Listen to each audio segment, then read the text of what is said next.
The main topic of today's show is all about processing images of fog. This is thanks to a listener request, which I always appreciate. We'll also talk about what to do when the light is completely flat. This is episode 152 of the Great Outdoors Photography Podcast for September 16, 2022. Hello and welcome to the Great Outdoors Photography Podcast. I am your host, Brent Bergherm, and I'm just so glad you are here. We share this wonderful love of the great outdoors and, of course, this wonderful love of photography. There's nothing better than being outdoors with our cameras. You know, as I'm recording this and, well, as you're listening to this, it's actually been a year now since I left on my sabbatical experience. Boy, it was September 3 that I left the house, September 6 that I took the ferry over to Isle Royale National Park. I came back on September 12, and then I went on to Minnesota's North Shore for a week, the Theodore Roosevelt National Park, and then Badlands National Park, photographing and just exploring. Oh my goodness, it is such wonderful memories. And as I'm thinking about that, as I'm getting ready for another school year, there's just a lot of thoughts going through my mind about, I guess, in one sense, I don't know if I want to say it's nostalgia, but just really grateful and thankful for such a wonderful experience. But also just thinking, man, I need to get out more. Of course, I went to Alaska this summer, but I only spent about a week there. I just need to get out more. And as we look at some of these images that we're going to look at today as well, again, it's just like, I need to get out more. Pretty sure you feel the same way. I think we are always just feeling that urge to get out there, to whether it's hiking, whether it's driving, whether it's camping, walking through the city. There's so many different things we can do when we're thinking about, you know, involving ourselves in the great outdoors. And I just want to encourage you, go for a walk, go in your backyard, maybe take a drive for 5-10 minutes, whatever the case is. Make a little plan, get out there, get off your duff. And I'm really, quite frankly, speaking to myself, get off your duff and just go do something already. Go make some pictures already. Because if you sit there and just wish and wish and wish, what good does that do? That's just like probably the most useless thing it's doing that gives us value and gives us meaning. So yeah, let's get out there and make more pictures. Hey, you know, I was thinking too, in the last episode, I was talking about my trip to Alaska, the Southeast Alaska, Ketchikan area. And there was one thing, and this is kind of sort of tied in to the next little item I want to talk about. So there was this time when I was, the second time I went to Subway and I was getting my sandwich. A different gal was making my sandwich for me. And she's just making small talk, but it was pretty cool. She actually was like, "So are you a local?"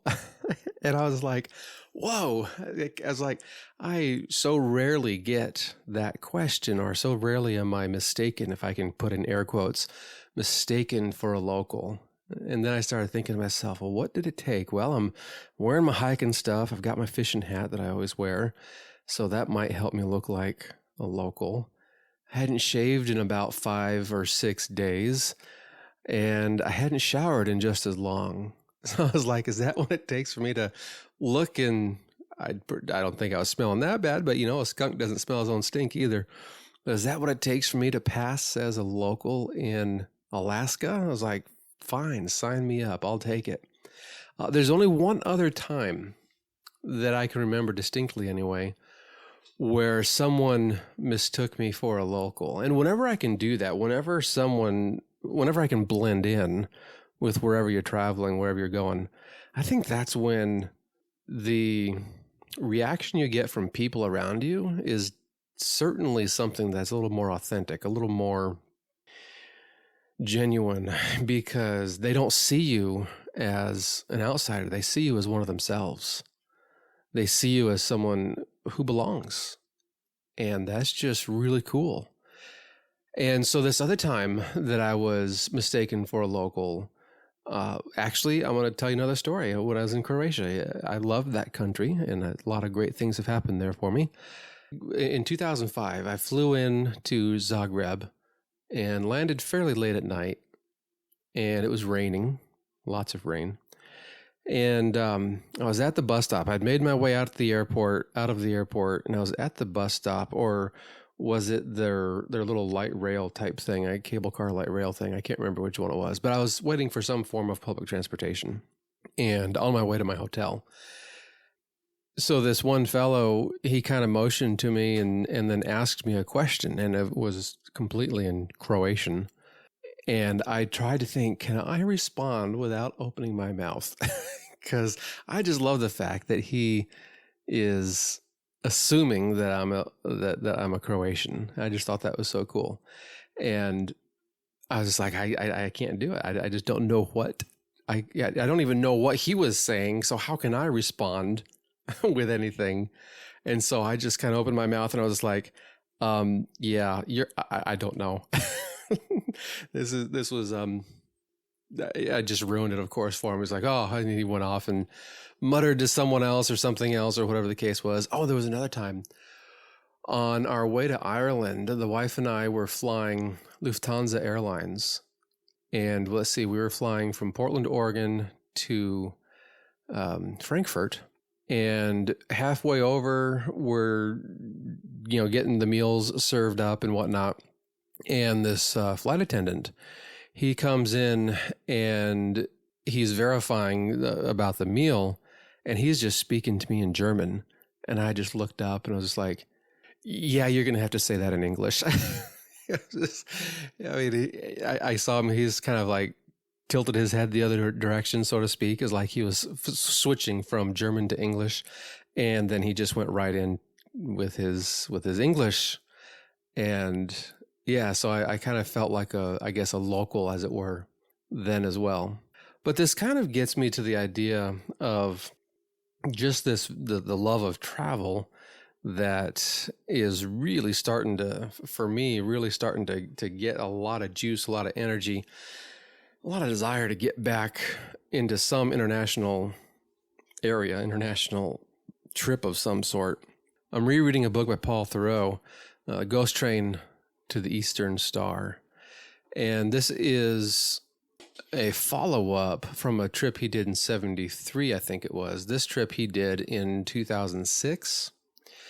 And so basically he goes by train mostly from London all the way to Japan and back.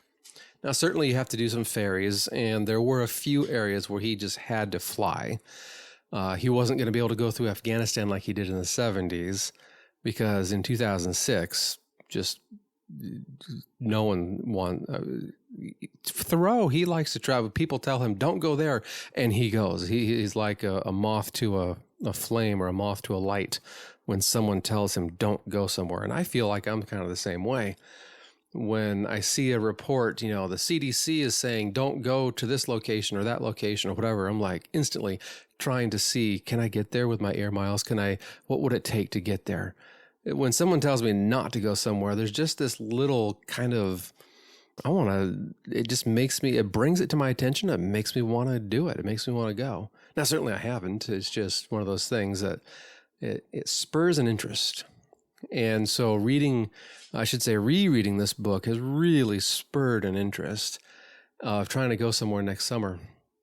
And I'm thinking about maybe it's going to be Vietnam, which I haven't gotten to that section in this book yet. I believe he does go through Vietnam in this book, but maybe it's going to be Armenia or Georgia. Lots of places that are possible to get to that are off the beaten path. That's going to be the big thing. I'm super interested. That doesn't mean I wouldn't go to Europe or anything like that, but off the beaten path.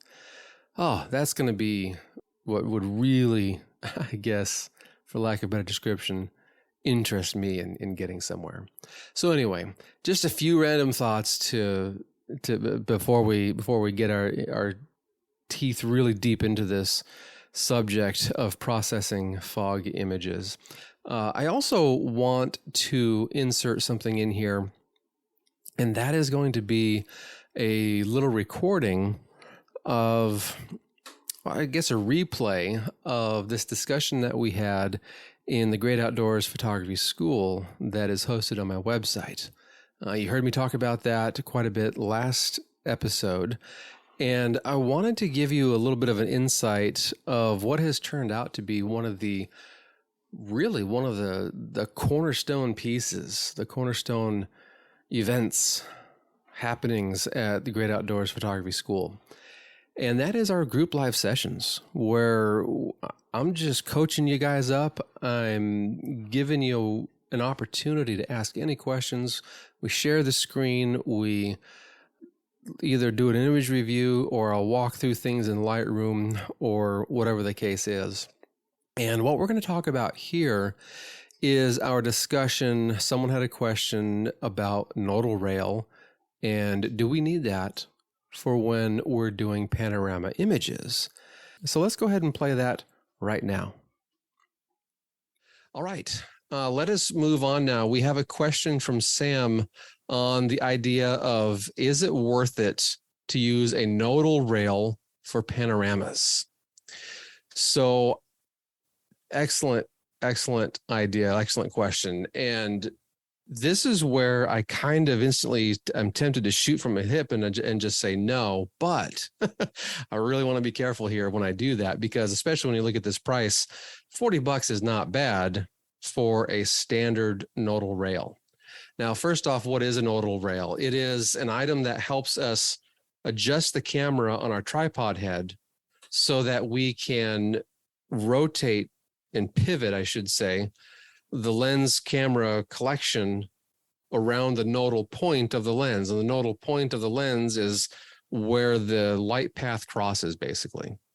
And the reason this is important, there's tons of videos on YouTube about it. The reason that this is important is because the relationship of near objects and background objects, as you are panning across the way, if you're not rotating on that nodal point, their relationship, their position from each other will alter, it will change. And that can definitely mess up your process when you're going to, when you're doing a panorama, especially if you're going to be doing a multi-level panorama. So you're like shooting three down, 3 rows across, and however many columns you're doing. So a nodal rail can certainly help in that. And these aren't going to be very expensive. They're made out of aluminum, and you have other options here with the Acrotech and Really Right Stuff. Really Right Stuff has like 4 or 5 of them that you can use, that you could buy. Certainly a couple things you want to be thinking of. Your tripod head has to be super level in order for this to make sense, in order for it to work, at least for the standard features. Certainly when you're thinking of angling up and angling down, you then want to have even more control over the exact angle you're at. Because if you're on a ball head, you might think, oh, I'm going to angle it upwards, but what's to guarantee that you're not accidentally tilting from one side to the other when you're doing a ball head? And you might get you have a little bit of tilt going into that. So you're guaranteed to. You're effectively guaranteed to. Now, if you were using the Acrotech ball head, they have the way that they have it set up. If you throw it to the side, it has a little bushing on there that allows it to be on the same axis. And so you're not going to get it off kilter, but that's a very special use case type of idea. So this is where a geared head would come into play, where you just have a knob and you're twisting the gear, and that gear moves it up, down, tilts, whatever the case is. And that way you could guarantee only this axis is moving. Also, a 3-way pan tilt head would allow you that same exact guarantee. Only the single axis is moving. It's just with a pan tilt head, you don't have the level of adjustment fidelity that you have. But back to this idea of a nodal rail. Is it important? If you're going to do plenty of, and that you get to define what plenty means, plenty of panoramas, I say definitely go for it. It's going to make your life a lot easier. Also, if you're going to do panoramas where you are on the more wide angle side of things, it's more important for you to have something that's close to your nodal point rotation on your lens, because that's where you're going to have foreground elements and background elements shifting in perspective to each other as you're rotating around the scene. Whereas if you're going to use a telephoto lens, usually what happens anyway, you're photographing things that are way off in the distance, and you don't have these things that are coming in front of that subject. And so you're photographing way off in the distance. And so the fact that that perspective change shifts, it's so minute, it doesn't really matter. It's when you're thinking the more wide angle side of things. Now, another thing I want to throw out at you, because I'm guessing many of you have probably not heard of this technique or method before. If you were to use what they call the Brennizer method, I would definitely say do yourself a nodal rail, and also get yourself at least a 3-way pen tilt head or a geared head. Now, here's the deal on the Brennizer method. It's basically what it's doing is saying, I'm going to have the depth of field of, let's say, a 50 millimeter f1.2, but I'm going to have the wide angle of a 16 millimeter or an 11 millimeter, whatever the case may end up being, however wide you end up going with your pano stitch. So what you're doing when you do the Brennizer method, you're doing a full field panorama, and you're setting that 50 f1.2 or 85 millimeter f1.4, whatever the case is that you have for extremely shallow depth of field. You're setting that with the big lens that you have, but then you're stitching together all of these other things to give you the wide field of view. And so you're combining these two ideas together, because when you go wide angle, the shorter your lens, the longer naturally, inherently, your depth of field is. And vice versa. The longer your lens, the shallower it is. So you can't have both at the same time. You can't have ultra wide angle and super shallow depth of field. It just doesn't compute. It doesn't work. So if you wanted to do something like this, I would definitely say get yourself a nodal rail, because then your stitching will be absolutely perfect. It will be at least super close to perfect if you get it close to your nodal point adjustment. And then when you go with something like this, Photoshop or Lightroom, or if you're going to use PT GUI, it's just going to have a much easier time to stitch those images together, because it doesn't have to do the magic, or it doesn't give you the errors that end up happening when you have those perspective. What's the word I'm looking for? For some reason, I can't think of the word now. Parallax. Parallax. There it is. You don't have the parallax issue when you rotate around the nodal point. So the long and the short of it is, if this is something you want to get into, something you think that you've done panos and you just want it to be better, you want it to be more precise, definitely get yourself a nodal rail. Sounds like a tutorial. That would be a very good couple of tutorials, especially the Brennizer method. Yeah. So any questions or thoughts on this? Sam, you're the one who brought up this question. Yeah, I appreciate that. I've done some panos. I don't think I've ever published a pano. I had that one image up last week or a couple of weeks ago, that waterfall, where I said I wish my composition was a little more to the left. I think you said that would be a good, maybe a two frame pano for that right. one. I do have a couple of use cases, like where I want to shoot. It's an opera house, and it's like it's right. Well, it's the outside of it, but it's just right across the street, and you're kind of constrained by just room that you have. You have to get kind of close to it. So anyway, that's a pano I've been wanting to shoot, but I haven't really shot that many. And I just came across this in a video, and I'm like, wait a minute, I've never heard this thing before. I generally just use my tripod and just rotate the tripod head.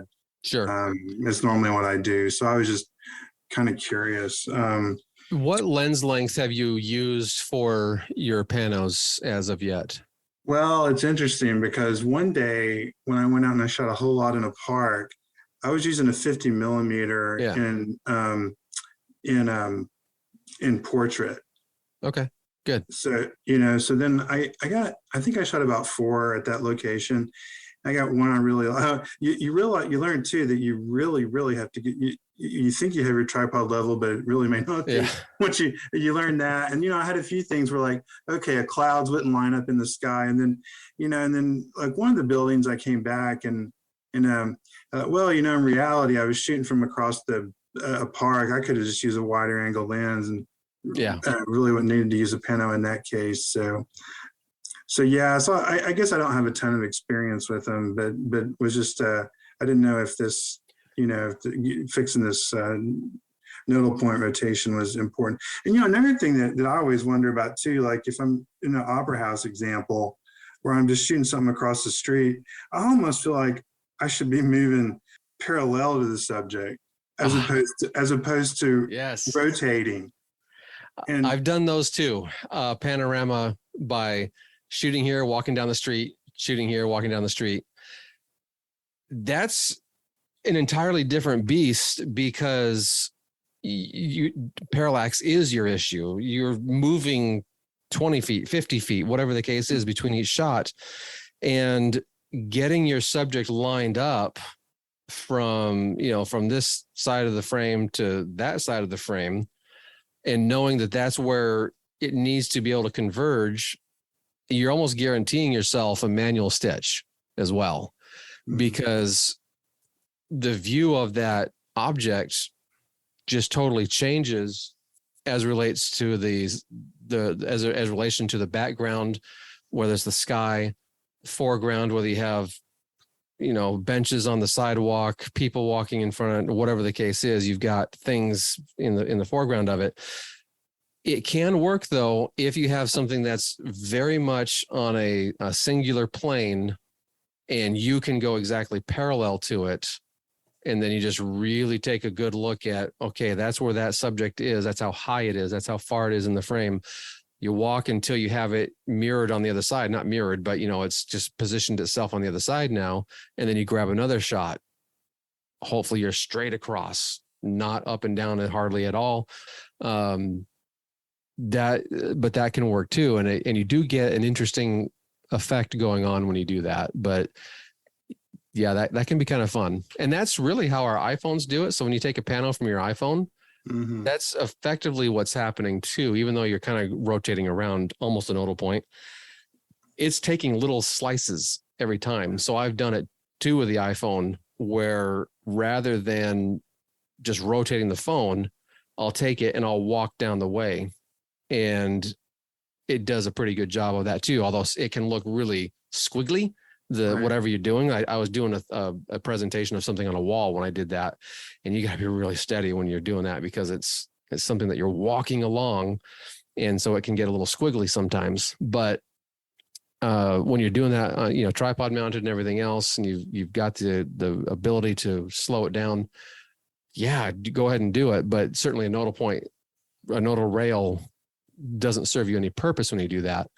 Yeah, it's a completely different beast. When you're looking for a nodal rail, definitely look for these spirit levels, because the cheaper ones won't have that spirit level. And it's just a work in frustration, or if you have a separate alternate spirit level, I guess that could work. But like the Sunway photo here, I don't see a spirit level on this thing. So you would need another source to judge that you have it level. So where do you think it really kicks in? At like 20 and 35 and wider, where you think it really makes a difference? You got a rule of thumb? Oh, as far as whether or not you need it to begin with? Yes. Yeah. So yeah, that's where the wider angle that you have it, the wider angle that you use, the more effect that parallax has on your overall approach to whatever it is you're shooting. So what I would say is, if you're going to be doing, but I see here's the flip side of it. I do my panoramas oftentimes. I'll do wide angles, and I don't usually have that big of a problem with it, so long as the objects that are in the foreground are either really simplified. And by simplified, I mean like a single line of a table edge or something along those lines where it's just super simple. But when I've done it where I have a bridge in the foreground and all these different elements are coming up on the fencing of the bridge or the railing or the whatever the bridge, that can just totally screw up because of the parallax is just shifting too much and it can't handle it. So really the wider angle you get, the more important the nodal point in my estimation becomes, unless of course you're doing, like I mentioned, this Brenizer method where you're doing a wide angle with your telephoto style lens so you can get that really shallow depth of field effect coming through.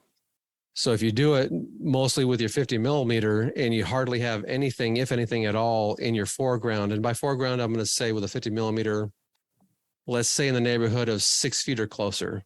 If nothing is 6 feet or closer, that's probably in the area where it diminishes, maybe 8 feet or closer, it diminishes in its importance as to whether or not you absolutely need it. But certainly also the more frames you go across, that's where it becomes a little extra more important too, because you're going to, with a nodal rail, you're going to be slowing yourself down. You're going to hopefully be a little more precise in your technique. And that will help guarantee that the stitch across does really good too.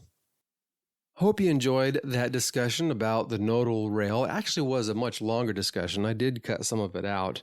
I just wanted to give you a little snippet, a little flavor of what it's like. And maybe that's not a question. Nodal rails are completely uninteresting to you and it doesn't matter to you. Totally fine. This is what's beautiful about these sessions. You are able to just ask whatever questions that you have that will help you get along further in your photography. And please remember, through October 7, I've got a listener code. It's literally listener. When you click onto the site, so follow the links in the show notes. The first link in your player, your podcast player, will take you right to the Photo School description page. And when you get onto the page where you're able to sign up, as you scroll down, there's going to be a big orange-ish button. And it's going to say something about a coupon code or apply code or something like that. And so you put in the code listener, and you're going to be able to have full 7 days for just $1. So 1 week for $1. And then after that first week, the regular monthly rate will kick in. But if you just want to test it out, see what it's like, and then cancel it, that's totally cool. I just really appreciate the idea that you were willing to test it out and willing to see what's there, what's happening here in the school. We are going to have another session here in early October, and that would allow you, as you log into the site, that would allow you to be able to find out that information, and then you'll be able to join that live session if that's something you'd be interested in. And I just invite you to do that. So check it out. brentbergherm.com is my website. And then, of course, that link is right there in your podcast player, or if you click through to the show notes website, which is also just my website, you'll be able to grab the link from there as well.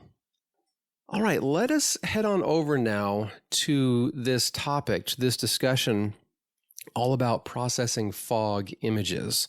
Now, here's the thing of what's going to happen with this discussion. Certainly, I have all of the images up on the website, and all the images will be in the Facebook group, although really the organization that you get on the website is going to be way better than just referencing them in the Facebook group, because I have it all separated out and I have all the little thoughts and ideas that I'm going to talk about right there in that show notes website. So I invite you to click on through to the show notes website so you can see the photos. You can read the blog post if you'd like. That's totally cool if you'd rather just read that. If you would like to watch this, though, I'm going to have a form on the show notes website, the blog post basically for this particular episode. So that's brentbergherm.com/episode/152. And when you click on that, you'll be able to enter your email address, and then you'll get a message that has a link to the video of this episode, of this portion, I should say, of the episode. And I'm going to go through, what this is going to be is I'm going to be going through here in Lightroom. And you're going to be able to see all of the images, of course. I'll be able to talk about them and show you variations and all sorts of things like that. Just like I'm going to be talking about, and you'll hear here in the audio only, there's just that extra benefit of being able to just get it right there. Now, if you are on the email list already, you're going to get this sent to you. And if you are already a member of the Great Outdoors Photography School, it will just appear right there as a standard lesson, as one of my areas in the quick win section. So that video content will be available there in the school, there to my current email folk. And if you want to make sure that you sign up and you get this as an email, then just use that little form that's right there on the show notes website, and you'll be good to go. Let's get to this topic. We're going to be looking all about processing images that are shot in the fog, but also it's going to be flat lighting. It's going to be all these different types of scenarios, I suppose, that we can call it, when we are thinking about basically what are we going to do when we think about images for the fog. What is it about fog images? And I want us to also think about, what do we do when we are shooting, of course, the fog? How do we plan for it? Because this is an holistic approach. This is not something where our images are going to be successful just because we process them a certain way. I think we need to be thinking about, we need to be thinking about how it is that we shoot them as well. How it is that we originally record the image. As I was going through this topic, I found nearly 100 images that I wanted to talk about in my collection of images. And then I whittled it down to about 35 or so because that was just too much. And then I went down a further, 7, 10, whatever. Anyway, I ended up with about 21 for this discussion right now. As we see in the video, we're going to still have, actually it's 37 images in the video, but there's a couple of virtual copies and the like that. I do want to give a shout out to the podcast listener, Steve Connery, for making this request. Now, this request was done somewhere in the neighborhood of maybe July 2022. And here we are in September 2022. And I am pulling this together and making it all happen. All right, a few scenarios that we'll be talking about as we process these images. And certainly, what do we do in the field? And I'd hope to be able to make some presets as well. And presets are just a starting point. Presets in Lightroom are just something to say, hey, what if? It's a very quick way to kind of check in on something.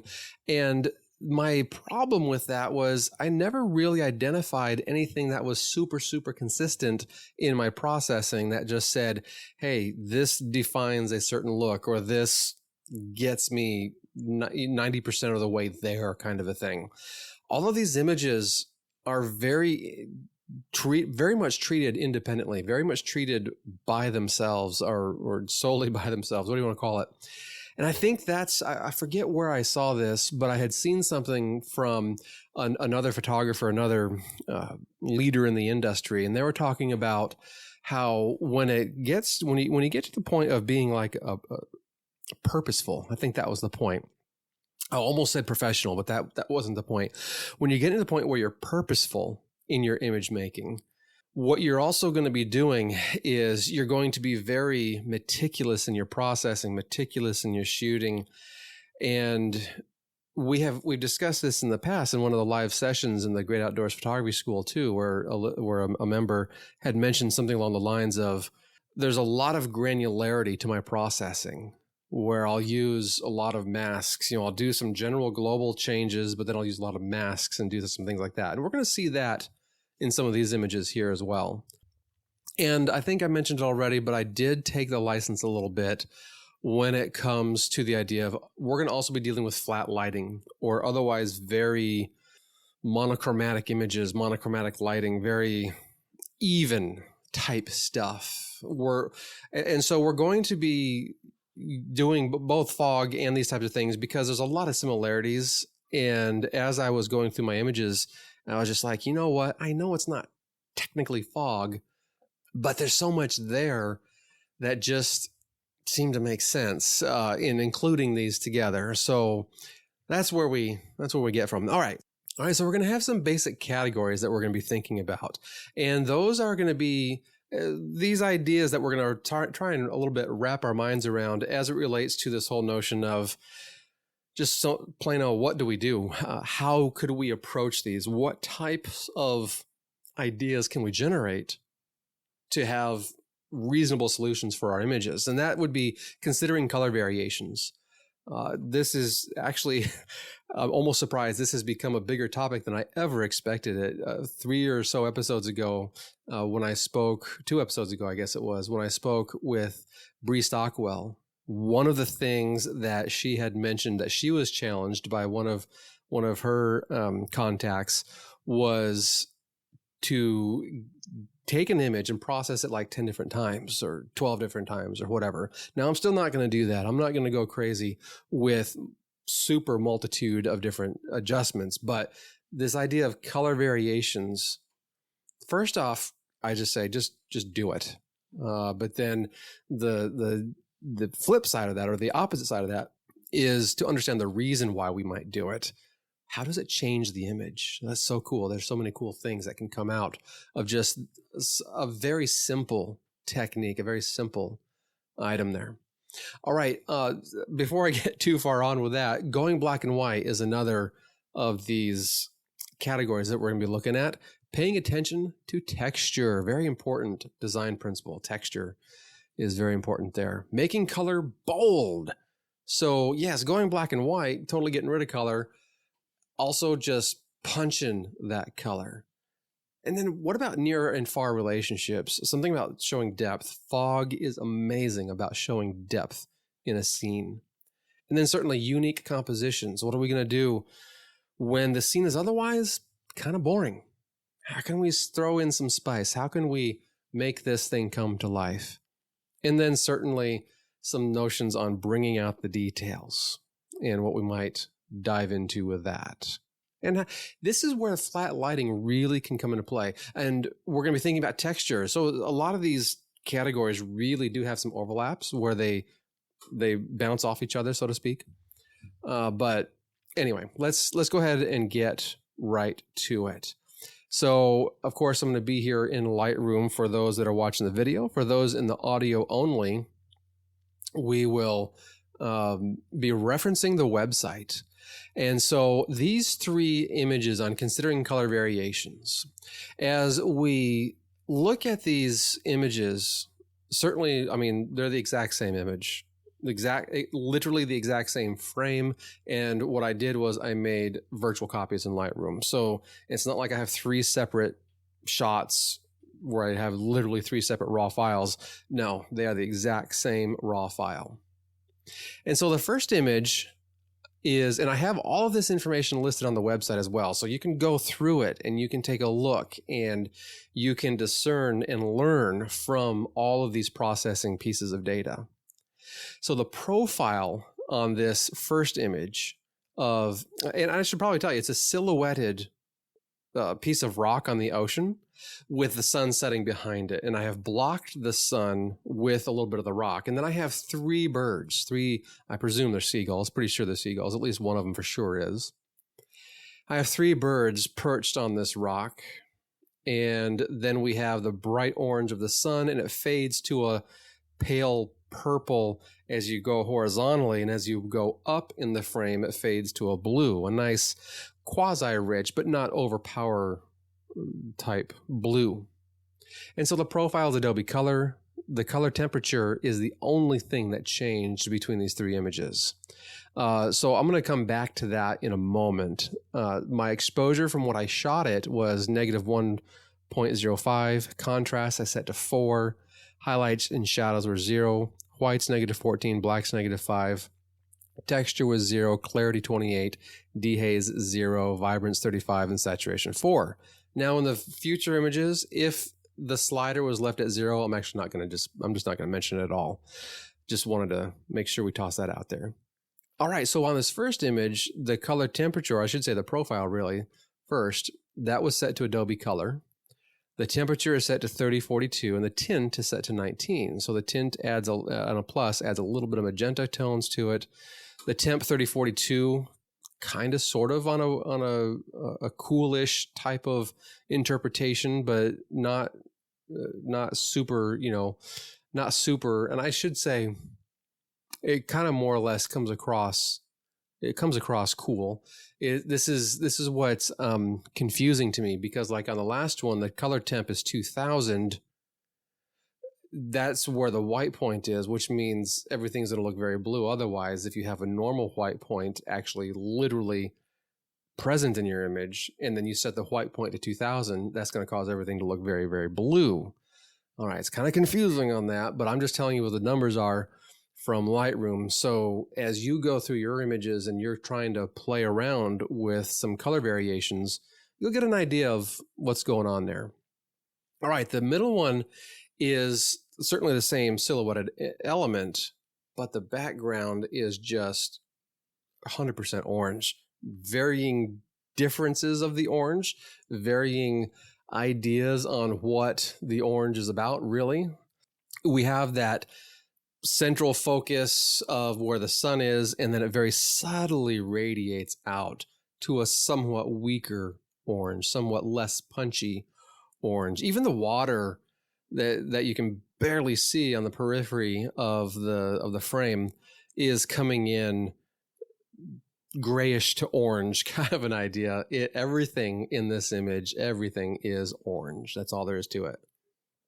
Now, in this particular image, the profile is set to ACR 4.4. This is a really old Adobe profile. And the reason it's set to 4.4 is because that was the latest rendition that was available when I shot this image. This image was actually shot way back in 2008. I spent 4 weeks in Chile, 2 weeks on a mission trip. We were building, trying to think, was this the orphanage or was this a school? A school or a church? Pretty sure it was a church we were building. I apologize. There's been a few mission trips I've been on where we've been building schools and churches, and the first one I went on when I was 16, we actually built an orphanage. So anyway, that was in Honduras. That was a while ago, 1991. All right, let me jolt myself back to reality here. All right, so the ACR 4.4. I did try to update this. I looked at it, updating it to the most current processing version, and the color just went crazy. I really did not like what it did with the color. It just made it way too red. And I'm sure I could have manipulated it, the sliders otherwise, but then I wouldn't have the exact same numbers for everything, with the exception of the color temperature and the tint. So I was just like, I'll just leave it at this profile 4.4. All right, so the temp is set to 6,300 and the tint is set to 62. So yes, we do have, of course, those three items that are different than the previous image: the profile, the temp, and the tint. And then finally, this last image went back to the Adobe Color on the profile. Same exact silhouette, but then we just have this very faint yellowish kind of presence for the sun. And then everything goes to this really rich not really a midnight blues, more of a slightly brighter twilight blue, I guess is maybe the best way to put it. The temp is set at 2000 and the tint is set to -7. So the whole point here is we have this very flat light, and we have complete and 100% control of the color on something like this. And now I would also argue, or submit for discussion, that with the exception of this last image, because I think most people would be able to look at this last image and say, that's not real. That's not how something is manipulated here. But with these first two images, I think these could totally very much pass as authentic images. And the only thing I did was interpret the temperature, the profile, and the temperature and the tint. And there's nothing else otherwise that led me to say, hey, there's this and this going on. No, this is otherwise an authentic image. Two images, authentic, but otherwise just vastly differently interpreted with these shifts. And this is something that you can do also in Photoshop. And quite frankly, you can go way deeper in Photoshop with making things just look really crazy, complete hue shifts, which you can do some of that in Lightroom, but Photoshop just gives you absolutely 100% control of all those types of things. All right, the next one, going black and white. This is the kind of thing where flat light, to me, almost always equals black and white, a black and white conversion, because there's no color to begin with. So why would I strive? Why would I knock myself silly? Probably the best way to put it, when there's just no color to begin with. And really, obviously, I have to say little color to begin with. Certainly the subject itself can play into that. So if the subjects themselves are very monochromatic, or they otherwise, maybe they're completely different colors, but if you were to convert them to grayscale, they just have something that's highly similar in tonal value. Or maybe if you convert them to grayscale, they actually do have contrast then. That can happen too. And that certainly helps make the image a little more interesting. I don't really have a recipe exactly for what specific develop module settings I use when I'm going to a black and white conversion. I can certainly tell you I don't do anything, like with specialized software or anything. I just use Lightroom or Photoshop. Just depends on what the image is needing, whether it's Lightroom or Photoshop. Certainly, though, I do have some principles that I live by. Texture, contrast, and shapes and forms. These are usually very much likely key elements, key design principles that come through in the black and white images. Certainly, you can argue that forms and shapes, they're just super similar. What would be the point? Why bring these things out differently? Forms encapsulate things such as lines as well, in my opinion, but also maybe a shape that doesn't necessarily have an identity and it doesn't have a name. We can think of rectangle, circle, triangle, but what if you had a form that didn't fit that mold? Well, then the term form kind of fits. So I do like to separate these out and say shapes, because those shapes, whether it's a triangle, a rectangle, a square, a circle, oval, they certainly have their own universal meaning.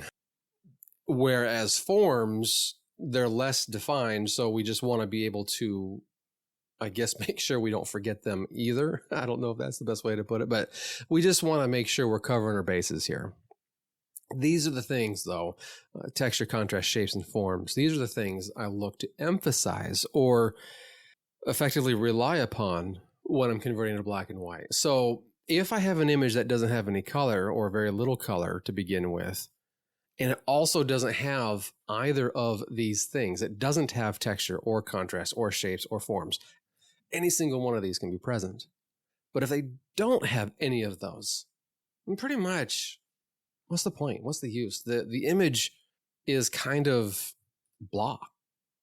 So this will mean that sometimes to help with that texture, to help with some of those ideas, to make it a little more punchy, that contrast idea, this sometimes means I will certainly be a little more generous with that clarity slider. Clarity enhances contrast in the midtones, and it does so regardless really of edges. If you have edges, certainly it'll enhance those if you have edges in the midtones. But even if it's in a cloud, if it's in the sky, if it's in water, and you just don't have a defined edge, it will still have an effect on those areas.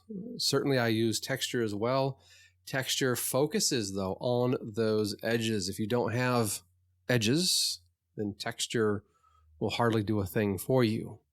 Certainly watch your noise when you're using texture, because if you have some noise in your image, texture can behave just like the sharpening slider down in the details tab or panel, and it can really make your image a little bit rough.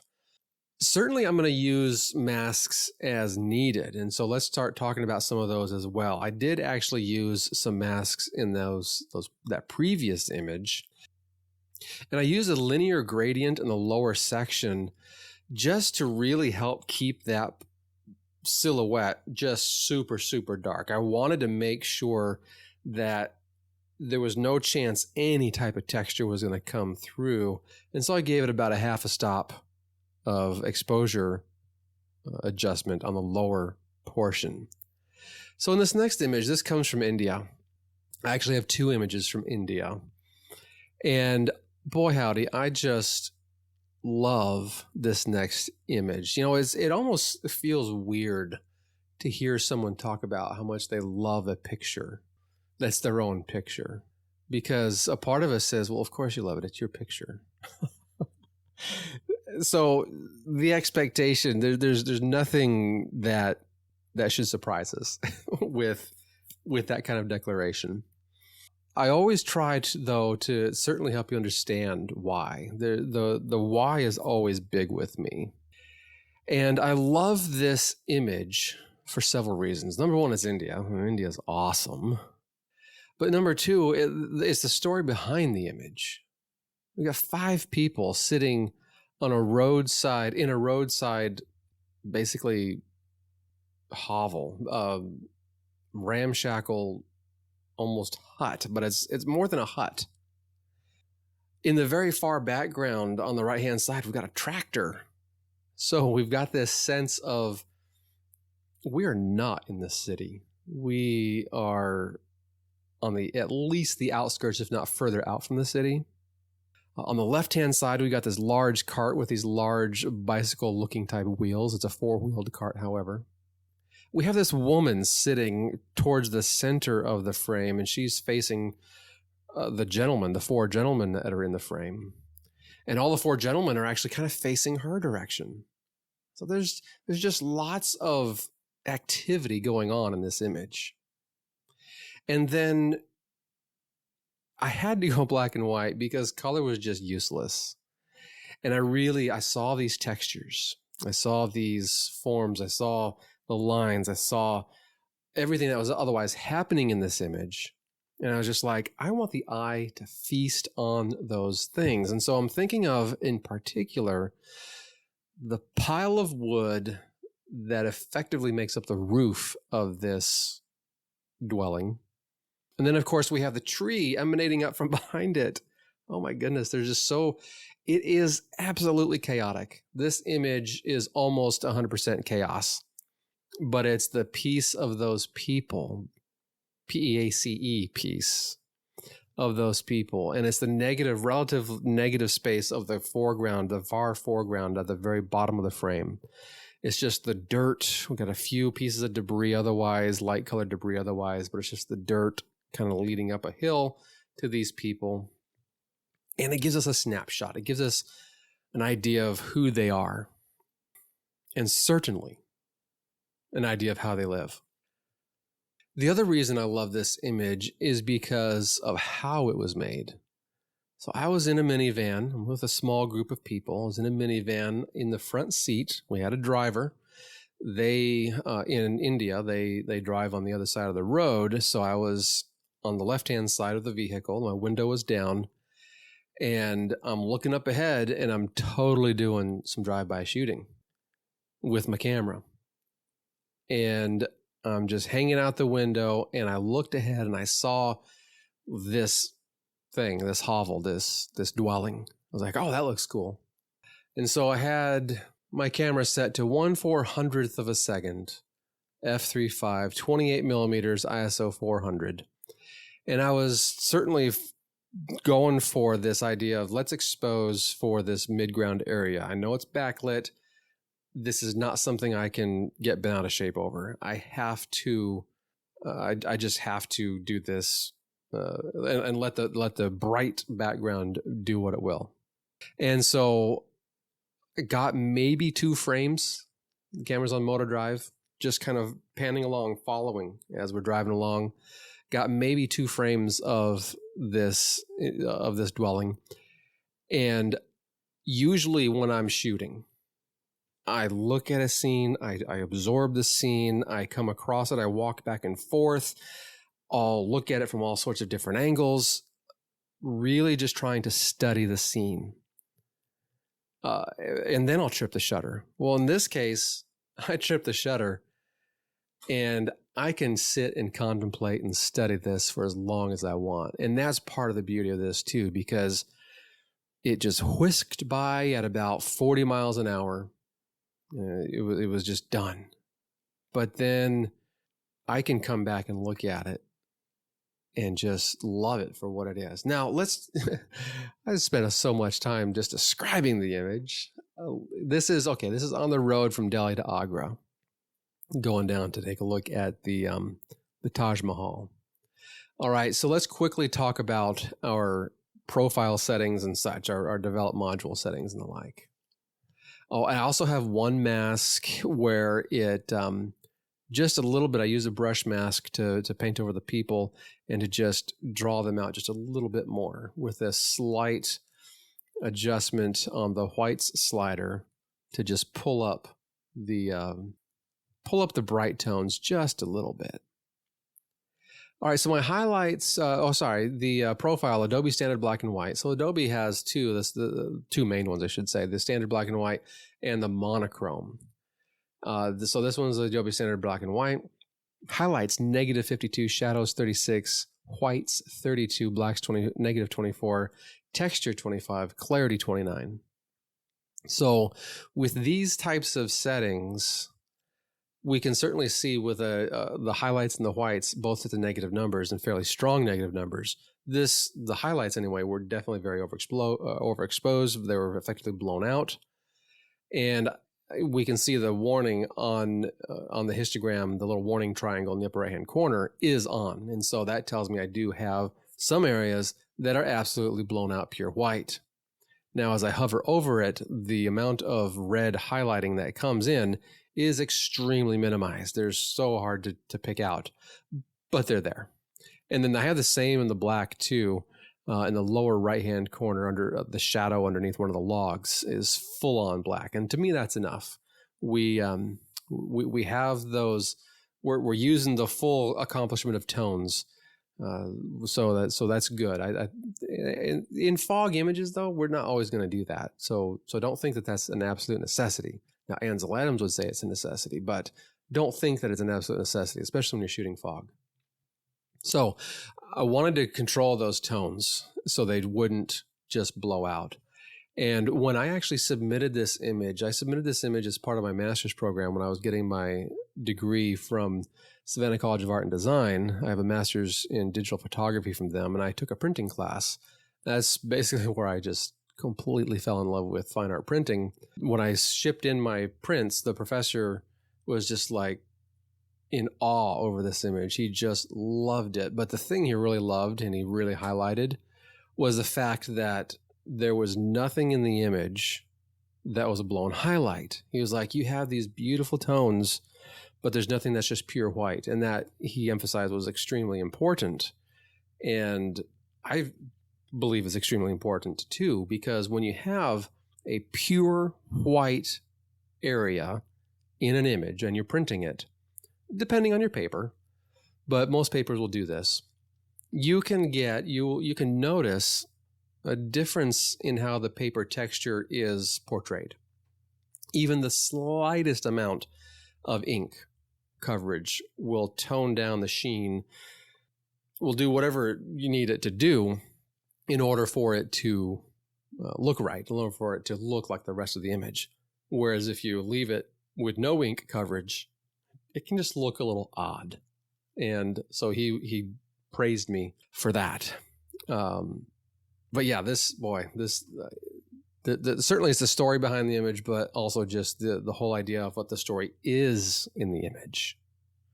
This is where, to me, this really rises on both these levels, because the story in the image and the story behind the image both of these to me are extremely valuable, but certainly you as a viewer, usually, at least initially, you're only going to be interested in the story in the image. And then, of course, to have the story behind the image, that always makes it nice and wonderful. But that story in the image has to be captivating in order for it to be a successful image. All right, this next image comes from India. On the same trip, we went to the far northeast rural part, the state of Meghalaya. Love this image too. Out there in rural northeast India, the profile is standard Adobe black and white. Highlights -63, shadows 36, so we're lifting up the shadows. The whites 37, blacks -24, texture 20, clarity 20. Now here I've got some competing forces. And this is one of the things I want to emphasize, I want to think about as we are looking at processing our images of either extremely flat lighting or fog images. And that is, on the first one, the highlights is set to -63. That's pretty strong. But the whites is set to 37. What's going on there? These forces are fighting each other, and that's by design. And the reason I wanted to do that was because when I was shooting this image, you'll hear a lot of people say, shoot for the highlights, expose for the highlights.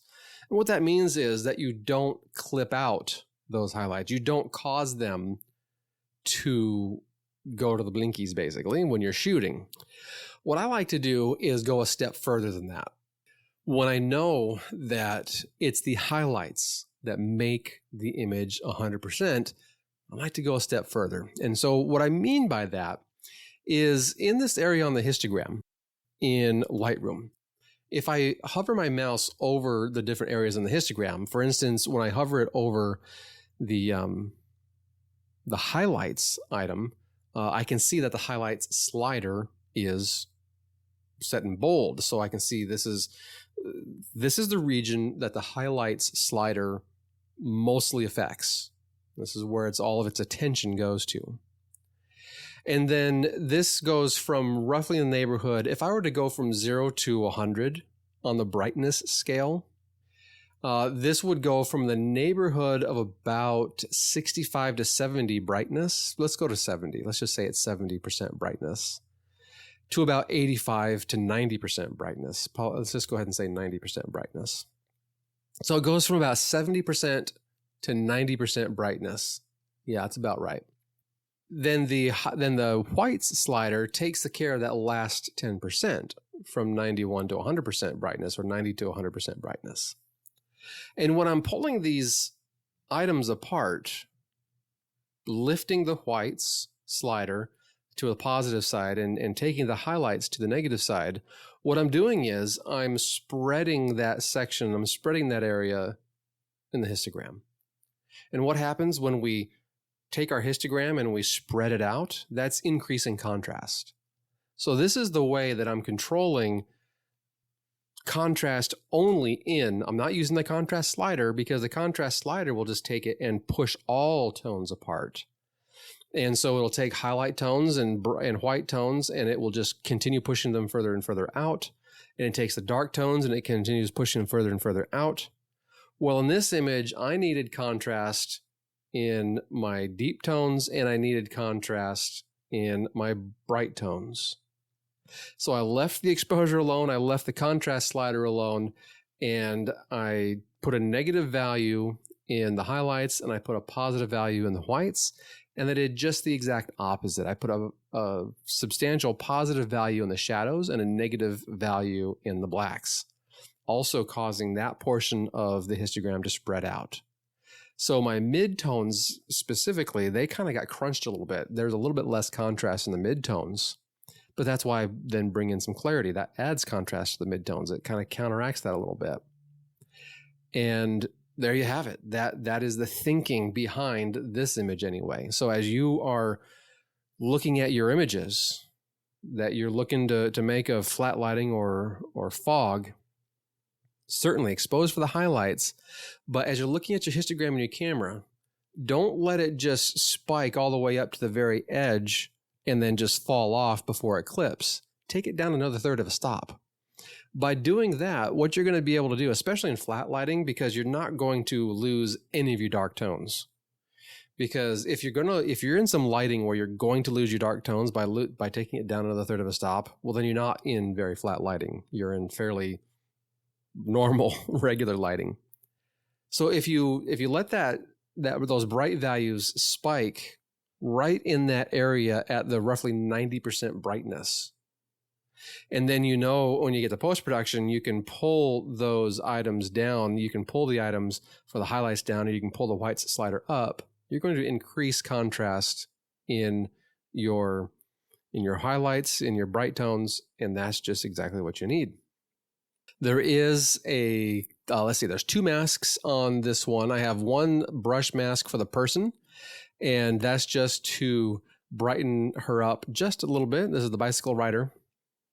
And then a little bit of additional clarity to add a little more just interest to the subject. And then I have a radial gradient, and I'm using this for a vignette. And quite frankly, I think I may have made this slightly too strong. What you see on the website is negative 0.22 of a stop. And the smaller version on the website, because it's only about a third of the overall viewport, you can actually you look at it and just like, there's a vignette there. It sticks out like a sore thumb. When it's larger, it doesn't stick out so much. So that's why I say I've got it a little bit too much. And then there's that sign. So I didn't describe the image yet. It's this girl on a gravel road, dirt road, and she's crossing a bridge, an old rickety wooden bridge. And the reason we know it's rickety, well, we can see it, but then there's this nice big sign. Caution, weak bridge, drive cautiously, it says. That's just amazing. I just love stuff like this. All right, our next image comes to us from Krakow, Poland. It is a pigeon that was sitting on the rail. There's this little fence rail type thing.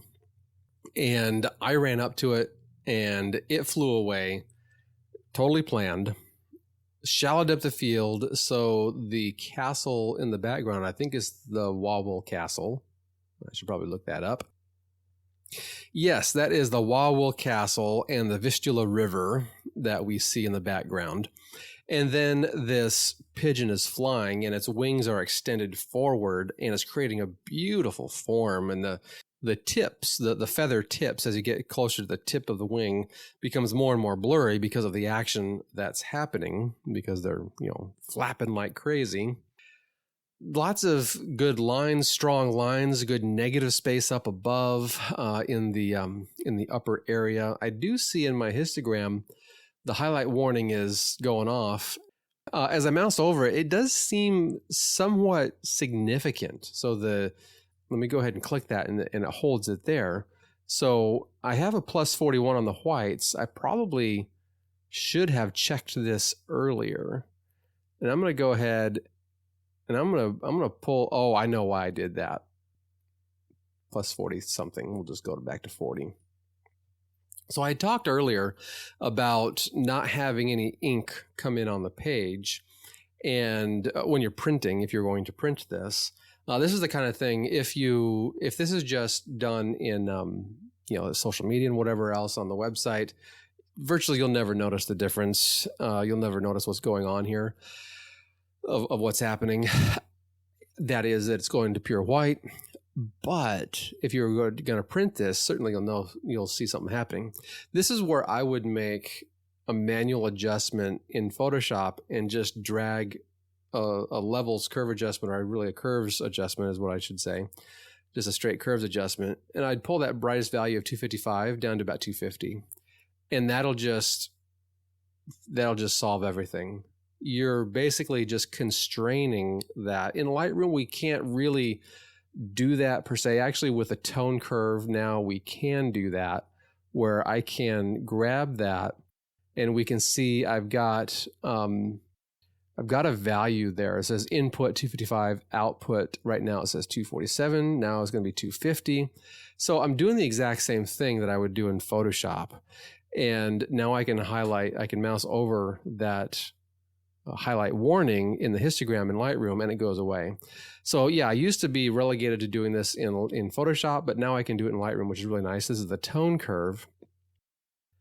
And by doing that, what I'm able to do is just force that top level brightness value to be 250 on a 0 to 255 scale.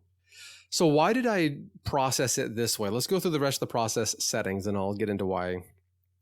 All right, it's set to Adobe Standard black and white, highlights -13, whites 41, blacks -13, clarity 35, dehaze -4. Ooh, I actually used dehaze here to kind of mystify it a little bit. I also did a little bit of a sepia tone adjustment. This was used, I used the color grading option, the color grading panel in Lightroom on the highlight only. So you can do the highlight, the midtones, or the shadows. By doing the highlight only, it really just affects the brighter tones. And as you go to the darker tones, they're left relatively neutral. So I set that at a hue of 49, a saturation of 20. Of course, you can look at all this on the website. It's all the information is there. This is about, because I mentioned the shallow depth of field and the action that's happening. But again, why black and white? There was just no color there. There was no significant color that made a true difference. Now, I did also add a mask to the wing to help the wing to just pop out a little bit more. But let's get back to why I processed it with a highlights -13, but a whites 41. So there's something crazy going on there. Well, I had actually a contrail in this image. And since it was so brightly exposed, I said to myself, just let it go on and blow out already. Because if I were to have some type of texture, some type of something coming through in the sky, that would be a visual distraction. And I don't want that. So by processing it the way I did and blowing out those whites effectively, then I'm really forcing the viewer, I should say, to only pay attention to the bird, only pay attention to the graphic elements. Otherwise, we can see a castle is back there. It's out of focus, but we can see that it's a castle. We can see that it's a river. We can see the fence line. That's extremely bold.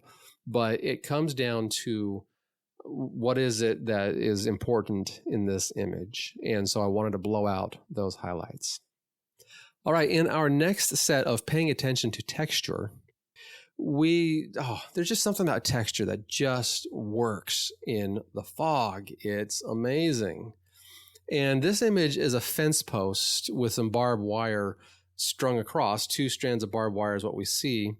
And then there's a loop of barbed wire that's going around it twice. The fence post is very symmetrically composed. And then the fog allows us to see what's in the field right behind the fence post. And then it just fades into nothingness. And it's a very even fading into nothingness. All right, the profile is Adobe Standard black and white. Highlights -92. Whites 11. Blacks -16. Texture 15. Clarity 15. All right, so this is another thing where I really wanted to enhance that contrast in the highlights. So the highlights of -92 really pulls that down and slams it.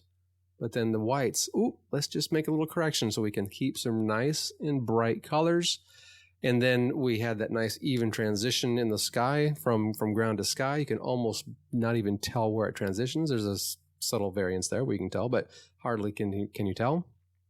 And that's that for that image. That's what made that image work out. So now certainly the texture is what makes the image work, but as it relates to the processing of it, that's what I'm talking about. That's what made this image work. All right, this next image comes to us from Croatia, one of my favorite images as well, if for no other reason than the story behind it. Photographed this tree. It's a panorama. It's a tree. This is the Adriatic Sea, and the wall. I don't know if you want to call it a wall, but the edge. I don't know. It's not really a port. It's not really anything. It's just a marble walkway right on the edge of the water. That's all there is to it. In the city of Zadar, Croatia. And so we've got this silhouetted tree, and then we've got this sand/dirt. Then it goes to this marble monstrosity that is the walkway, and then you have the ocean. That is, if it were stormy as it relates to blowing in, it would certainly be crashing up here. But anyway, that's what this is. All right, so the profile Adobe Standard Black and White contrast, I did add contrast, 41. I wanted some basic overall contrast here to spread out those tones. Highlights -40. So when I did the overall contrast, I was like, I like what's going on elsewhere, but let's tone those highlights back. And then shadows 32, it's like, wait a second, we have competing forces here, don't we? Well, I wanted those midtones to be forced out a little bit, but then it worked a little too much. And so the shadows got a little too dark, and so I needed to lift them back. The highlights got a little too bright, and needed to pull those back. Oh, but then here again, white's 44. So that's telling me too, let's bring back that contrast in the highlights. So we have a little bit of contrast emphasis going on in the midtones, a little bit of contrast going on in the highlights area, and then effectively decreasing the contrast because we don't have a blacks adjustment. We just have a shadows adjustment. So effectively decreasing the contrast in the shadows areas. And then clarity -28. I almost never go negative as a global setting on the clarity, but this one called for it. It just needed that softening effect. Now I did also have some masks, so let's talk about those. So this first mask is about a little bit of detail enhancement. So taking that clarity, remember the clarity was -28 globally. So I then added a little bit of clarity, well, a lot of bit of clarity, 63. So I'm initially counteracting that -28, and then I'm adding to it. And this just runs along the bottom of the leaves of the tree. And then also there's a little concrete cylinder where if you had a boat, you could wrap your rope around it and you could dock there. So it just gets those little areas. So we have a little bit of detail coming through in those areas. So when the eye sees that detail, it's going to look at those things and hover about them. I then have a radial gradient that is effectively my vignette. So it's a -0.29 on the exposure, -100 on the clarity, and -5 on the dehaze. That's going to cause the edges, the periphery, to just be really soft, to go really just, if there was detail there, it's going to be vastly minimized with those settings. So with this processing, what we're doing is we are enhancing that notion of the mistiness, the lack of detail that we often get when we're photographing fog or flat lighting. So we have detail where we want it, but then we're going ahead and saying, hey, in these other areas, let's get rid of that detail. All right, this next one, Harlech Road, Victoria Peak, Hong Kong. Oh, gorgeous, gorgeous image. I was admiring this fence. So we have this fence that's along the road. Now this, while it's called a road, it's really just a foot traffic road. And I'm contemplating as I'm walking along, how can I photograph this fence? And then it just kind of hit me. I was like, these trees, every so often there was a break in the fence and this massive tree, well, not super massive, probably if I were to measure the diameter, probably looking at 18 inches, somewhere in there. So this tree just breaks the fence, basically. It's right in the middle of it, in the same line of the fence. And then as the fence certainly marks the edge of the road, and then it goes downhill from there. And there's lots of trees going up behind it. Lots of chaos with all those trees. All right, so what are our settings? Adobe Standard Black and White, contrast 18, highlights -43, shadows 25, whites -100. Whew, black's -24, texture 20, clarity 35. All right, so when I expose this, certainly what was going on, those highlight areas were just punched out like mad. So what I'm thinking is those little itty bitsy parts between all the limbs and twigs and leaves and all that stuff in the trees, the background trees, they're just pure white. They're just resonating with all their brightness, pure white. And so I wanted a little bit of contrast in the midtones overall, But then, boy, howdy, those whites and highlights needed to be pulled down like mad so that I wouldn't lose so much detail. I was able to recover some detail, and it turned out great.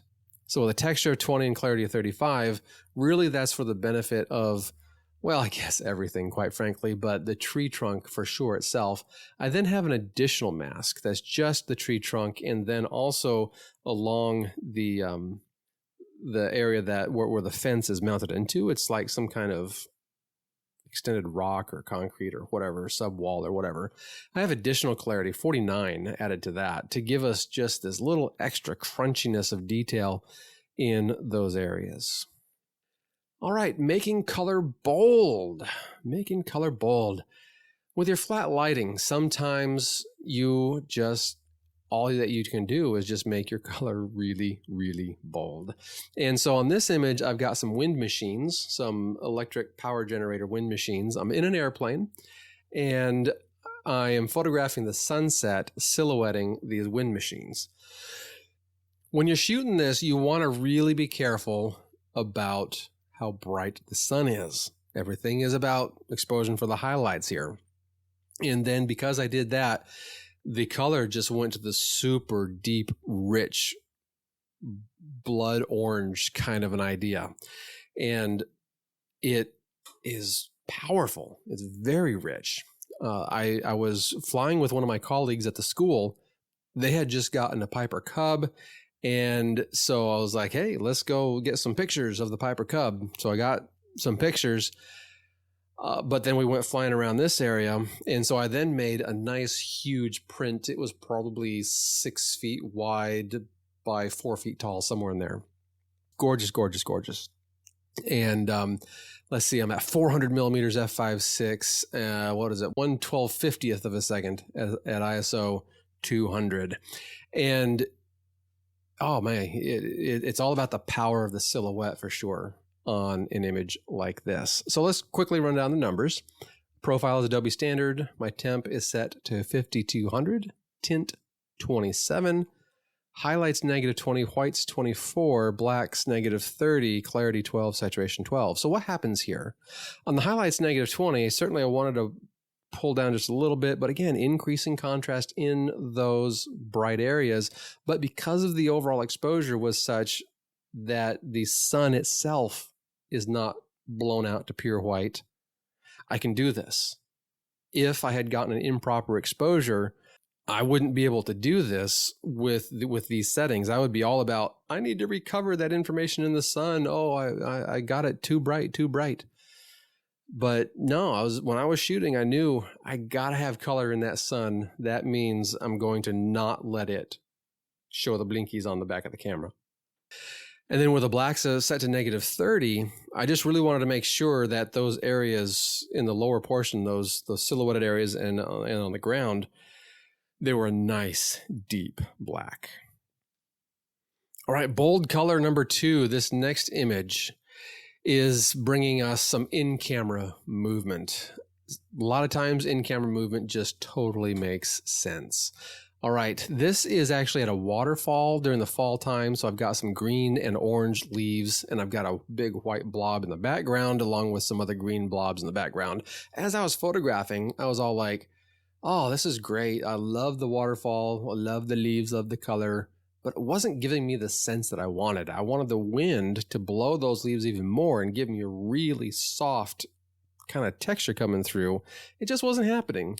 So I was like, oh, I'll just take it off the tripod and I'm going to create my own motion. So I got several different images. I mean, there's at least 12 different images that I kept from this shoot of varying types of in-camera movement. And with that, we just have a massively different take on the subject itself is amazing. So 1 second is the exposure, f32. And oftentimes we'll think also about when you go all the way down to f32, anytime you go past f22 really, or even at 22, you start to have this phenomenon called diffraction. But when you're doing in-camera movement, it matters not one bit. You're not going to be able to see it. There's so much other stuff going on. Who cares about diffraction? I just need to chop down that light. ISO 100 millimeter, and then ISO 50 actually. All right. So then the profile, Adobe Color is the profile. Temp at 6400. Tint 14. Exposure, I added almost a full stop, 0.92 to the overall exposure from whatever it is that I end up doing. Obviously, it just needed to be a little bit brighter. My contrast setting is 48, blacks -13, clarity 66, vibrance 71, saturation 95. Ooh, did I punch the saturation or what? But that's kind of what I wanted. It's what I needed with this in-camera movement, this abstract sense. It really demanded punching up that saturation and vibrance. Clarity of 66 as well. On a color image, rarely will I go over 20. But on this, again, to emphasize that sense, to emphasize what we wanted to emphasize, it needed that punchiness. With all those other settings, that's why I have a blacks of -13, because things are just getting a little too bright. I needed to have that deep value, that deep color that gives it a nice foundational value. All right, the next one. This comes to us from the Oregon coast. It is the Earth's shadow with this is the Cape Arago Lighthouse here in the foreground, and we have the morning fog. We cannot see the ocean because of all the fog. We have the lighthouse just barely breaking through the fog. We have these trees on the landmass that we don't see because of the fog. And then the fog transitions to Earth's shadow, which is kind of this bluish color. And then that transitions to a purple, to a pink, to a yellow, as the sky itself is actually receiving sunlight, sun rays, but Earth's shadow at sunrise is falling. And then in like 10 minutes from now, from when this image was taken, then you're going to have light falling on the lighthouse itself. All right, here we go. Adobe Landscape is the color profile. The thing about the Adobe Landscape, it definitely punches color more than the Adobe Standard or Adobe Color. Oftentimes I like it. I actually have it set to Adobe Landscape by default now in my processing when I bring these images in. Sometimes you just need it, and it just really helps give you that little extra punch. The temp is set to 5300, tint -4, blacks -16. So the exposure, contrast, highlights, whites, shadows, skipped all those. Went straight to blacks -16, texture 15, clarity 25, vibrance 4, saturation 12. There's not a whole lot done to this image. The magic of this image is just in what it is. And really, I guess I would say, does it really fit into this idea of making color bold? What this is about is the idea that without the color, this image would be absolutely nothing. So that's why I decided to include it in making color bold, because the color is significant and it's not super punchy, but it is significant. It's still very calming. It's still very, what's the other word I'm looking for? It's relaxing, basically. So it's not like that other image with the wind machines where it's just getting at you. But it's about, with these settings, which are very minimal, it's about just making it calm and peaceful. Now, I did use a few masks on this. I've got one mask, a linear gradient mask on the bottom, very, very, very small exposure adjustment, 0.08 on the negative side, and then texture -15 and clarity -25. So I'm basically just getting rid of those items that I had set globally otherwise. And then there's one on the top as well, which does the same thing, a little bit darker on the exposure adjustment, but otherwise the same thing on texture and clarity. So that gives me just this band of influence for that overall texture and clarity, really. And then with the linear gradient, especially this top one, it's really long. It covers about the top 2/3 of the image. And so it transitions from nothing all the way to full applied at the very, very, very top of the image. So we have that decreasing transition of our application of texture and clarity as well. I want to give a quick shout out and reminder about the Great Outdoors Photography School. It's a great place where you will be challenged and you will grow in your photography. go ahead and click that link that's in your show notes. Basically, whichever podcast listener you're listening to, it's that first link right there in the episode show notes. You can click through the show notes website. There'll be an item there as well. But you can click on that direct link there in your player, and you'll be able to learn more about it. And remember, when you sign up before, October 7, if you sign up before October 7, 2022, you'll be able to use the coupon code LISTENER, LISTENER, and you'll receive 1 week for $1. And then the regular price will apply after that. And it's a monthly price after that. But of course, the one of the most exciting things about it is our live group sessions, where we get to just have a great time coming together as a photography community, talking about the things that interest you as a group. And it is beautiful. Been doing this for about a little over a year now, and it really has turned into some really wonderful sessions. And of course, the classes are there: the Master Photography Printing, Designing Creativity in Photography, some tutorials and other shorter courses and the like. There's some other awesome things on the site as well that you can consume there. All these things are included in that one price. And remember, you get 1 week for $1 if you use the coupon code LISTENER. Okay, our next image comes to us from just a few miles away. This is at Whitman Mission National Historic Site. And this is the Oregon Trail. The Oregon Trail came through here, and we have the original path, but the ruts are still there. They maintain the ruts to kind of give it the idea. This is where the wagon trains went through. Got this fence on the right-hand side, and then this natural grasses area on the left-hand side. And then just fog is coming through with everything here. What we're looking at here, the principle, the idea, the category, as it were, is near-far relationships. And so we're thinking about things that are close in.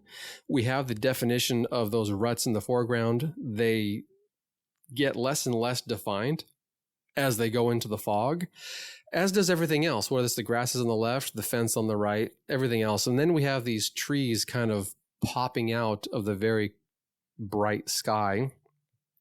Right smack dab in the middle of the frame is this replica wagon. So we can see the shape of the wagon. There's by no means any detail or definition there.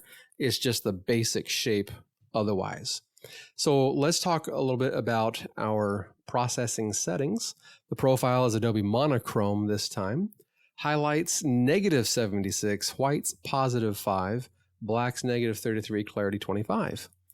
And then let's check out our masks. We have one mask, a linear gradient set to affect the entire top portion. So it's a right smack dab across the middle, and it's a fairly narrow transition from no application to full application. And it's a third of a stop underexpose or exposure adjustment to the negative side, and then a clarity of -43. So we have a +25. We then go -43 for the top portion. So it has a softening overall in the top portion. I also used then the color grading on the highlights and in the midtones areas. So hue of 43 for both of those, well, 45 for the highlights, 43 for the midtones, so they're pretty much the same. But I went with less saturation in the midtones ones because I just didn't want it to be as strong in those midtones areas, but still we have this kind of sepia tone element going on in this image. The next image is from Feltman Lake. What a great time. I was there 1 year ago, just about 1 year ago from when I'm recording this. As I pause a little bit and just take a little bit of a memory, what a great time that was. Frustrating time of year because a few things that were happening at work, and I was away, mostly out of cell coverage, and things I had to actually take care of rather quickly on a couple of items. But you know what?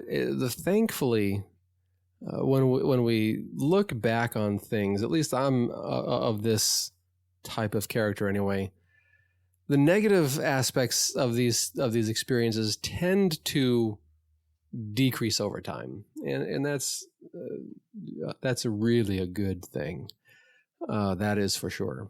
All right. So this is just the lake only. We only have water and we have a foggy sky. It's so foggy you do not see the other side of the lake.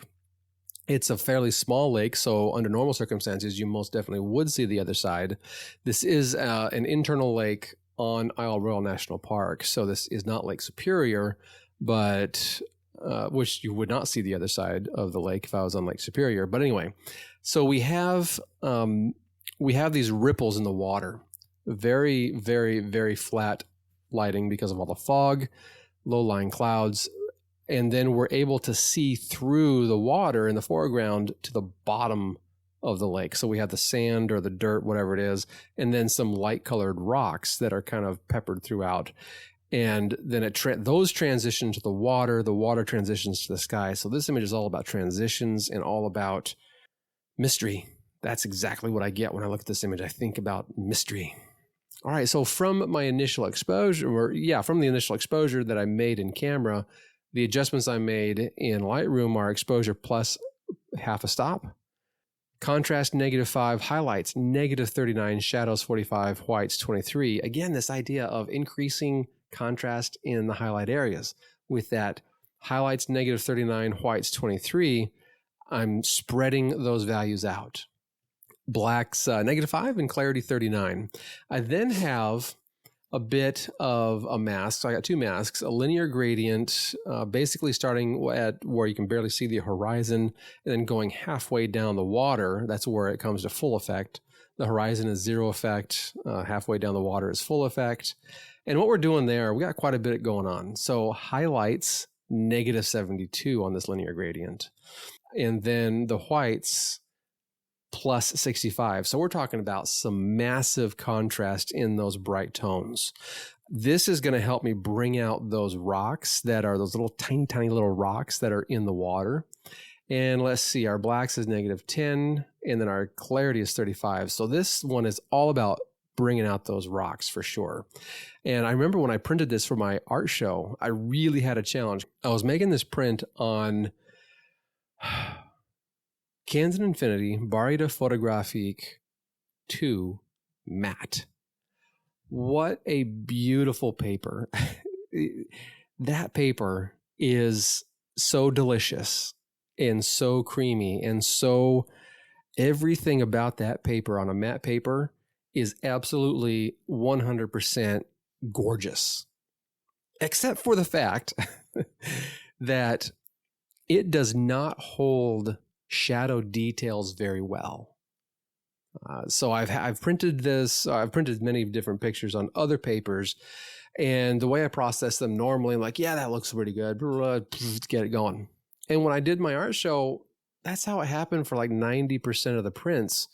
Then I came across this one, and because it was on this matte paper, I was just like, oh, this is a little bit tricky. So I had to go and reprocess this image so that I could get the print looking good.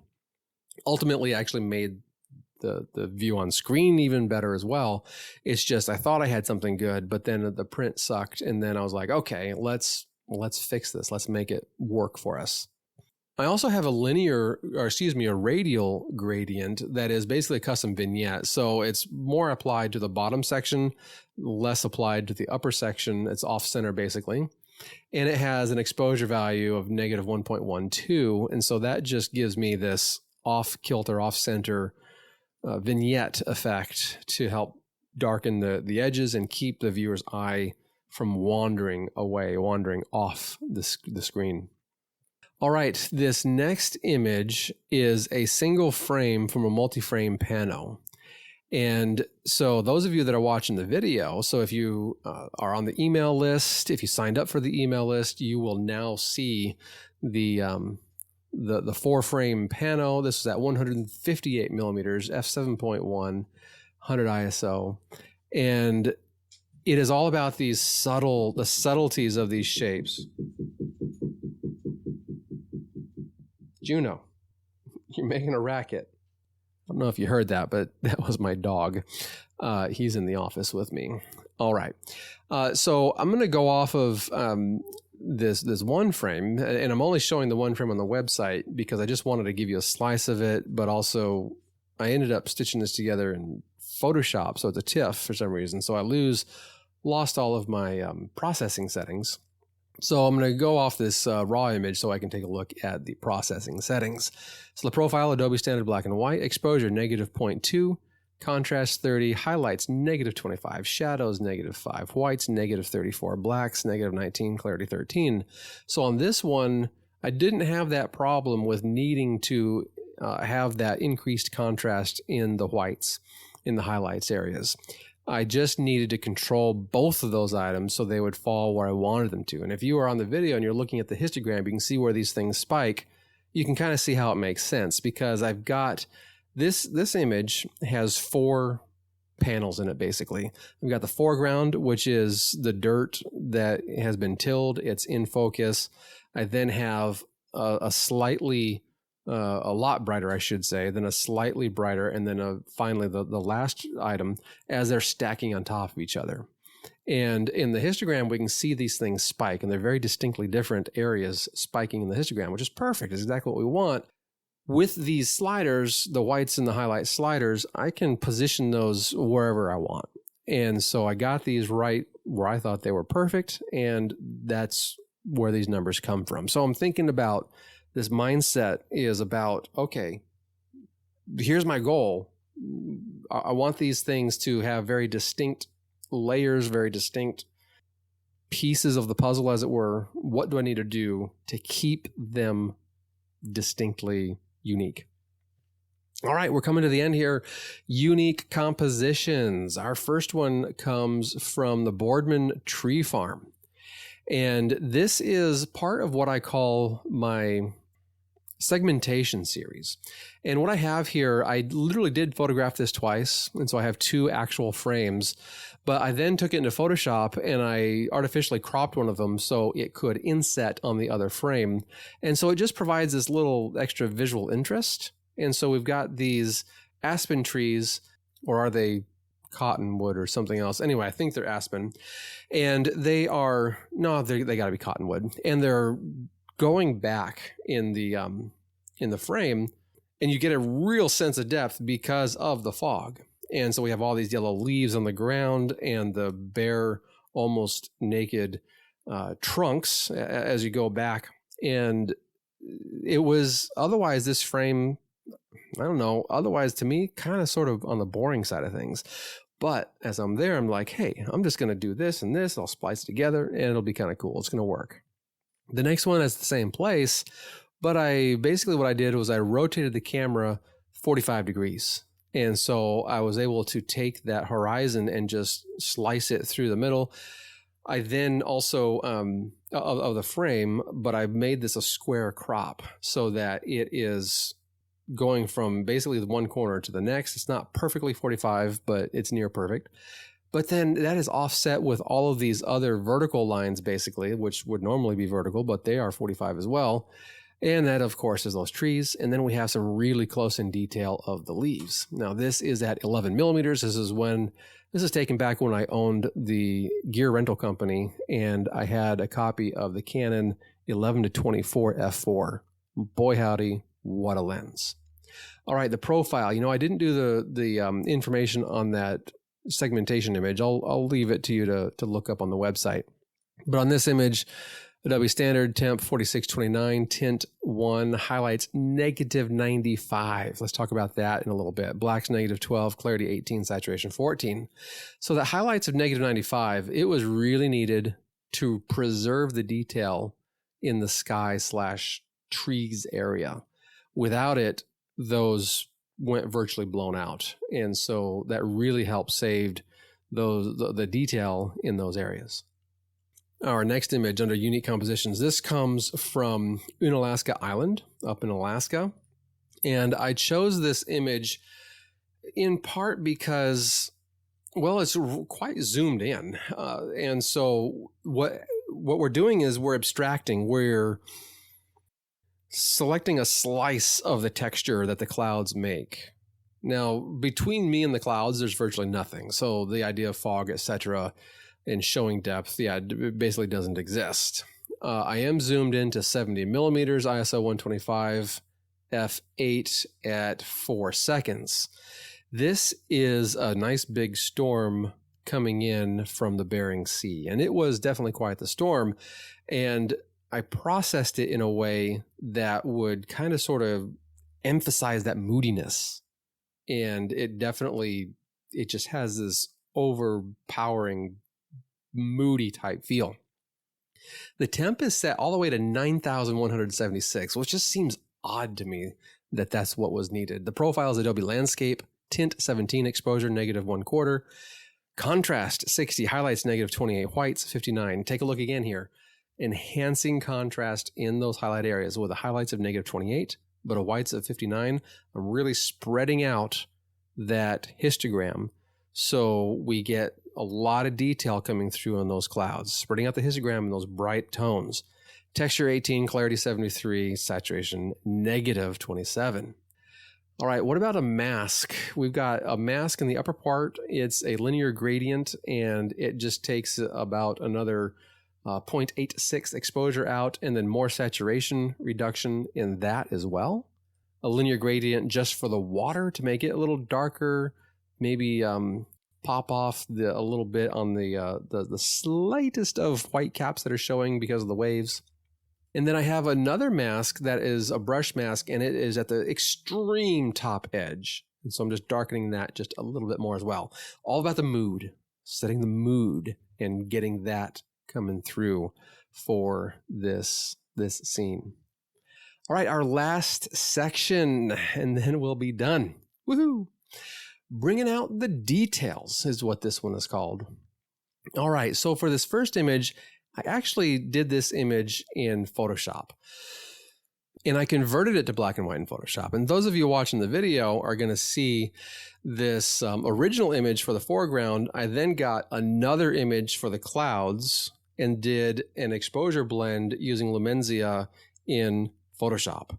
When that was done, I then did a few other adjustments. So pretty much everything else is done in Photoshop.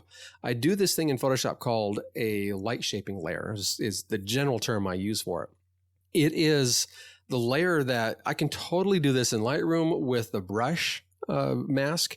But when I'm in Photoshop, I just make a blank layer, fill it with 50% gray, and then I set the blend mode to either there it is. For some reason, I couldn't remember that. It's overlay or soft light.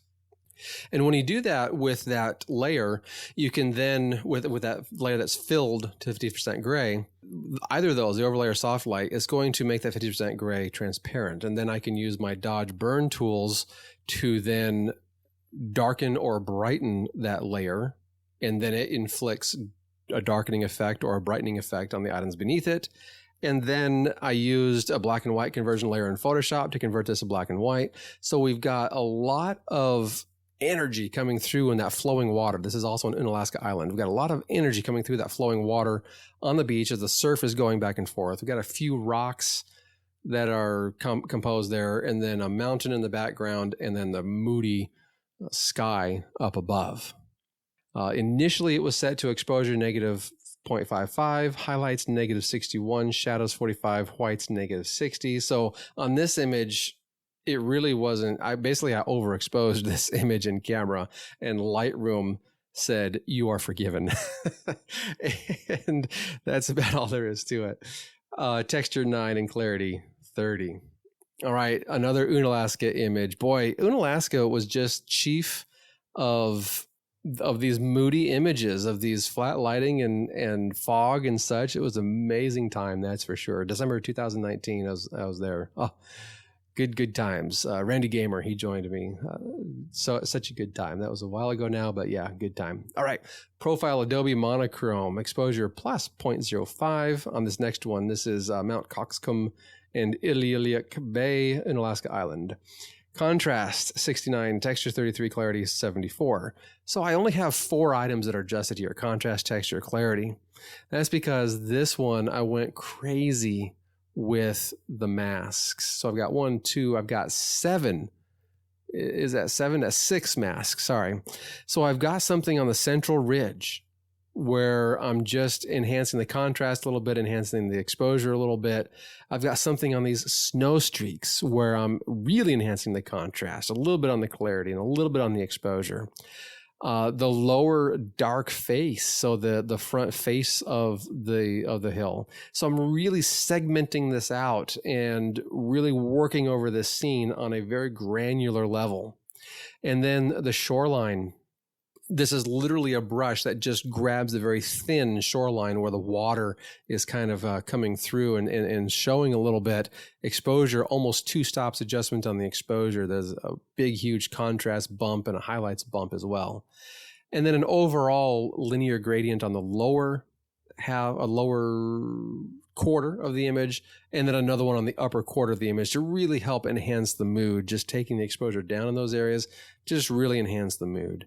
And a little bonus for those of you, again, in the video, you can see how dull and dreary this image originally was and how these changes really makes it kind of exciting. It makes it very interesting to look at.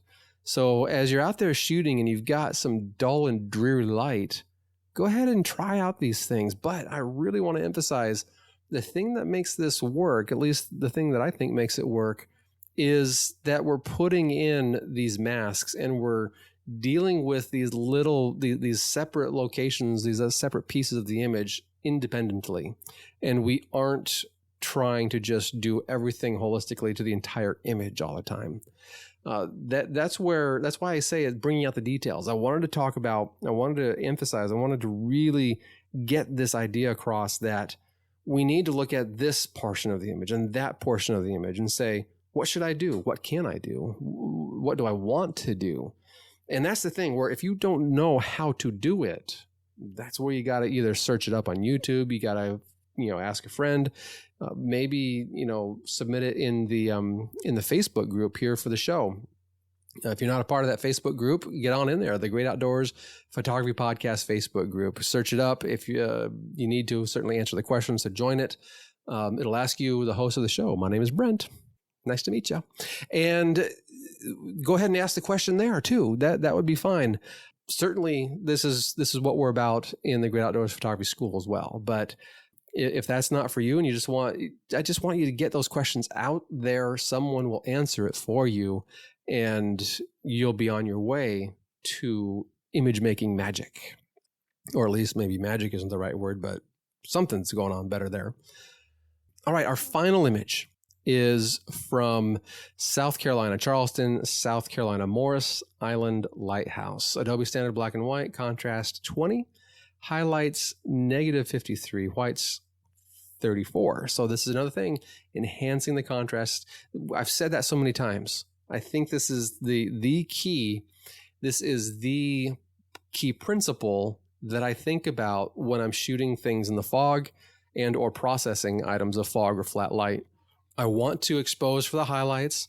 I want to put that spike in the histogram in that roughly 90% brightness area.